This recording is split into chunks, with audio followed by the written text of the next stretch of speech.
Hello, welcome to my channel. My name is Toefl, and this is a series of videos in which we provide tutorials for students who are taking the TOEFL preparation course or for students that want to study on their own. If you are new to my channel, welcome. I invite you to subscribe and to give us a like, because that can help with the YouTube algorithm. Also to share this with somebody else who might need some tutorials for the TOEFL course.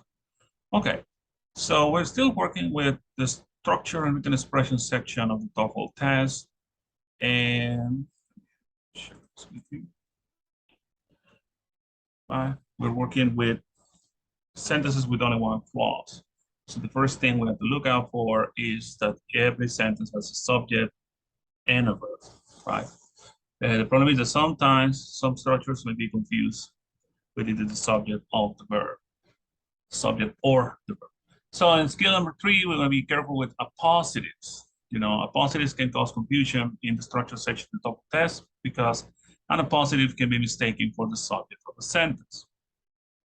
An appositive is a noun that comes before or after another noun and has the same meaning. Okay, an appositive is giving us extra information about the subject.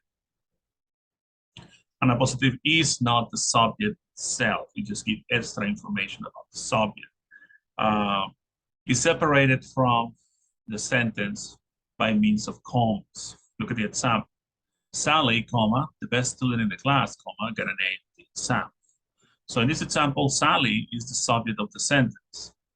And the best student in the class is an appositive phrase, right? Because the noun student and because of the commas, right? The sentence that says Sally and the best student in the class are the same person.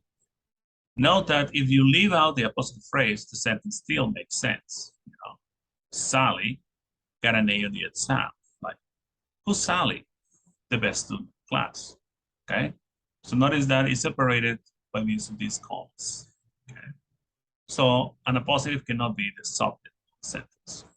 The following example shows how an appositive can be confused with the subject of the sentence in the structure section of the test. For example, here is example.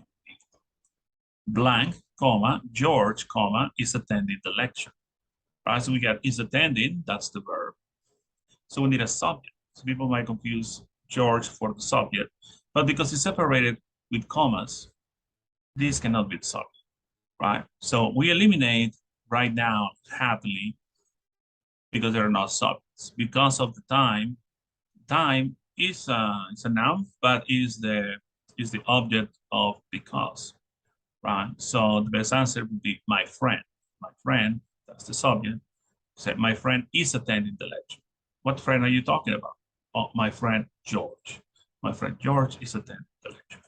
So this example, you should recognize from the commas that George is not the subject of the sentence. George is an appositive. Because this sentence still needs a subject, the best answer is D, my friend. Answers A, B, and C are incorrect because they're not subjects. The next example shows that an appositive does not always come after the subject. An appositive can also come at the beginning of the sentence. Here, this example, we can see blank, comma, Sarah rarely misses her basketball shots. Okay, so we got Sarah, that's the subject, misses, that's the verb. Right? So an excellent basketball player is, we have an extra verb here. Sarah is an excellent basketball player, her excellent basketball play. In this example, you can tell that Sarah is the subject and Mrs. is the verb because there is no comma separating them. In the space, you should put an appositive for Sarah. Sarah is an excellent basketball player. So answer A is the best answer. Right? Answers B, C are not correct because each contains the verb is, and a positive does not indicate verb. Answer D contains a noun, play, that could possibly be an appositive, but play is not the same as Sarah, so this answer is not correct. So, an excellent basketball player, comma, Sarah rarely misses her basketball shots. It's telling us more information about Sarah. Okay, so remember that an appositive is a noun that comes before or after another noun, and is generally set off from the nouns with commas. If a word is an appositive, then it's not the subject. Here's an example. Tom, comma, a really good mechanic, comma, is fixing the car. So Tom is the subject, is fixing is the verb, and a really good mechanic is an appositive. Like I said, extra information about the subject. If we eliminated the appositive, the sentence still makes sense. Tom is fixing the car. But you want to know who's Tom? Well, Tom's a really good mechanic.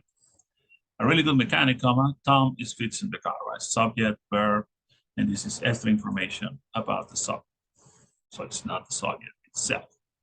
Okay. So in this exercise, we're going to underline the subjects once, the verbs twice, circle the positive phrases, and then indicate the sentence correct or incorrect. Here we got the son of the previous owner, comma, the new owner, subject, is undertaking some fairly broad changes in management policy. So we got everything we need. This is correct. Last semester, a friend graduated cum laude from the university. Here you can see we got the verb, we got the appositive, but we're missing the subject. That's why this is incorrect. Okay, so now pause the video as you answer this. Then when you finish, come back and check for answers. Okay, pause the video now. And I'll see you when you come back. All right, so we got Valentine's Day, subject. February 14, that's the positive, is a special holiday for sweethearts, right? So we got subject, you got the verb, you got the positive, separate with commas, everything's fine. At long last, the chief executive officer has decided to step down. Okay, so we got the verb, we got the appositive separated with the commas, but it's incorrect because we're missing the sub. Okay. Tonight's supper, leftovers from last night, did not taste any better tonight than last night. So we got the subject, we got the verb, we got the appositive, gives us information about the subject, tonight's supper. So this is okay. The only entrance to the closet, the door, was kept locked at all times. Interesting. All right, let's see. All right, so we got, this is the appositive, separated with the comma. And here we got the subject, then the verb. My bad. In the cold winter, comma, a wall heating unit, comma, will not turn on, verb. All right, so here you can tell that it's incorrect because again, we're missing the subject. In the cold winter cannot be the subject because it's the object of the preposition in. Okay, so this is not a subject. The new tile pattern, yellow flowers on a white background, subject, really brightens up the room. So this is correct. The high-power computer, the most powerful machine of this type, comma, was finally ready for use. Here we have a problem because, you know, maybe this is the subject, but we need a comma to separate this possible appositive, right? So that's why this is incorrect because we're missing a comma here.